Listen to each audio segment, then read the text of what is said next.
આઈડીસીમાં કામદારની હત્યા કરનાર આરોપી પર પોલીસે સકંજો કસ્યો હોવાની વિગત છે। પોલીસે હત્યા કરનાર દીપક મંડળની ધરપકડ કરી હત્યાને અંજામ આપી આરોપી ફરાર થઈ ગયો હતો। આરોપી દીપક મંડળ અને મૃતક સમાધાન પાટીલ બંને એક જ કંપનીમાં કામ કરતા હતા। માત્ર 7,200 રૂપિયાની લેવડ દેવડ મામલે બંને કામદારો વચ્ચે તકરાર થયા બાદ હત્યા કરવામાં આવી હતી।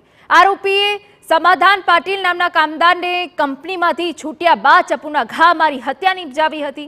आरोपी हत्या कर्या बाद फरार थई गयो हतो। पोलीसे गणतरीनी कलाकोमां झड़पीने कार्यवाही हाथ धरी छे। अमे तथा जीआईडीसी नो स्टाफ तात्कालिक स्थल पर पहुंची गયેલો અને આ કામે ભોગ બનનારને હોસ્પિટલ મોકલી આપેલો, પરંતુ ડોક્ટરે એને મરણ જાહેર કરેલો હતો। જેથી ભોગ બનનારના જે સંબંધી છે એમની ફરિયાદ લઈ અને તપાસ શરૂ કરેલી।